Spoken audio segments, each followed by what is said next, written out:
Hello welcome back to our channel Pooja Gantyala YouTube channel. Hello guys, ఈరోజు KFC spicy fried chicken ఎలా చేయాలో చూసేద్దాం. ఇంట్లోనే ఉన్న వాటితో ఎలా ప్రిపేర్ చేసుకోవాలో చూపిస్తాను. సో కేఎఫ్సీని అయితే బయటికి వెళ్ళి తినాల్సిన పని లేదు, ఇంట్లోనే యమ్మీ అండ్ టేస్టీగా హెల్దీగా హైజీనిక్గా మనమే ప్రిపేర్ చేసుకుందాం. వచ్చేయండి. సో ఫస్ట్ నేను చూపిస్తున్నట్టుగా ఇలా లెగ్ పీసెస్ తీసుకోవాలి. అండ్ నేనైతే 2 లెగ్ పీసెస్ తీసుకున్నాను అండ్ ఒక 2-3 ఇలా బోన్స్ ఉన్న పీసెస్ తీసుకున్నాను.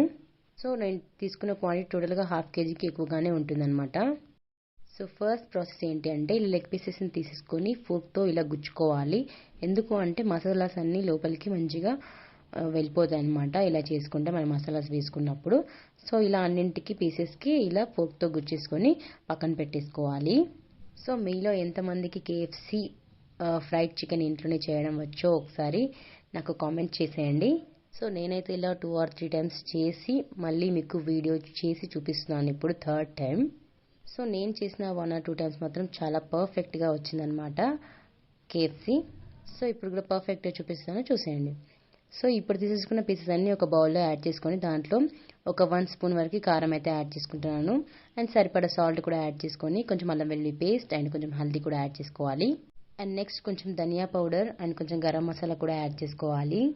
మసాలాస్ అన్నీ యాడ్ చేసుకోవాలి కాబట్టి. అండ్ కొంచెం చికెన్ మసాలా కూడా యాడ్ చేసుకుంటున్నాను. సో మసాలాస్ అన్నీ యాడ్ చేసుకున్న తర్వాత చేతులతో బాగా కలిపేసుకోవాలి. ఇందాక మనం స్పోక్తో గుచ్చాం కదా, ఆ హోల్స్ అన్నీ ఫిల్ అయ్యేటట్టు హ్యాండ్స్తో చాలా ప్రెస్ చేస్తూ కలుపుకోవాలన్నమాట, మసాలాస్ అన్నీ వాటికి పట్టేటట్టుగా.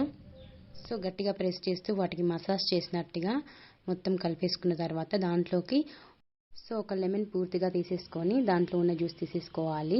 సో ఇలా లెమన్ వేయడం వల్ల టేస్ట్ చాలా బాగుంటుంది. సో ఇలా మరొకసారి కలిపేసుకొని పక్కన పెట్టేసుకోవాలి కాసేపు. సో నెక్స్ట్ ఇంకో గిన్నెలో ఒక ఎగ్ పగలగొట్టి తీసుకోవాలి అండ్ దాంట్లోకి చిటికెడు కారం కూడా యాడ్ చేసుకోవాలి అండ్ చిటికెడు సాల్ట్ కూడా యాడ్ చేసుకోవాలి అండ్ కొంచెం ధనియాల పౌడర్ అండ్ కొంచెం గరం మసాలా కూడా యాడ్ చేసుకొని బాగా బీట్ చేసుకోవాలి. సో మనం మ్యారినేట్ చేసి పెట్టుకున్న పీసెస్ని అయితే మరొకసారి బాగా కలిపేసుకొని మనం ఇందాక ఎగ్ అండ్ దాంట్లో ఉప్పు కారం యాడ్ చేసుకున్నాం కదా, దాంట్లో ఒకసారి డిప్ చేసి బాగా.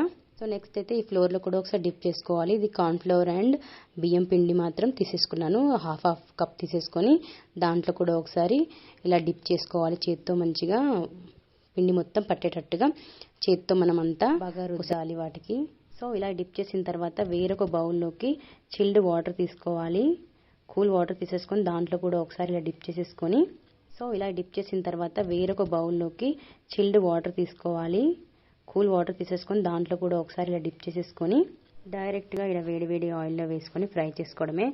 మంట సిమ్లో పెట్టేసుకొని ఫ్రై చేసుకోవాలి. లోపలంతా కూడా మంచిగా ఫ్రై అవ్వాలి కాబట్టి సో సిమ్లో పెట్టుకొని ఒక్కొక్కటిగా ఫ్రై చేసుకుంటే సరిపోతుంది అనమాట. సో ఇలా ఫ్రై చేసుకొని తీసుకున్న తర్వాత ఒక ప్లేట్లో యాడ్ చేసుకొని దీంట్లో పెరి మసాలా యాడ్ చేసేసుకొని తింటే యమ్మీ and tastiest KFC chicken ready అయిపోతుంది అనమాట. సో బయటికి వెళ్ళి తినాల్సిన పని లేకుండా ఇంట్లోనే హెల్దీగా చేసేసుకుంటే చాలా బాగుంటుంది హైజీనిక్గా మన ఇంట్లోనే. అయితే 2 లెగ్ పీసెస్ కాకుండా ఇంకా 2-3 పీసెస్ కూడా తీసుకున్నాను కదా, వాటిని కూడా ఇలా సర్వ్ చేసుకుంటున్నాను. ఇలా నేను తీసుకున్న ఈ 2-3 పీసెస్ బాగా రెడ్గా కనిపిస్తున్నాయి కదా, నెక్స్ట్ నేను వేసేటప్పుడు దీంట్లో ఒక డ్రాప్ రెడ్ ఫుడ్ కలర్ కూడా యాడ్ చేశాను అనమాట. అందుకోసం అవి రెడ్గా ఉన్నాయి, ఇందులో వేయలేదు, అందుకే ఇవి రెడ్గా లేవన్నమాట. సో ఇలా న్యాచురల్గా తింటే బాగుంటుందని చెప్పేసి లెగ్ పీసెస్ మాత్రం ఇలా న్యాచురల్గా ఫ్రై చేశాను అనమాట.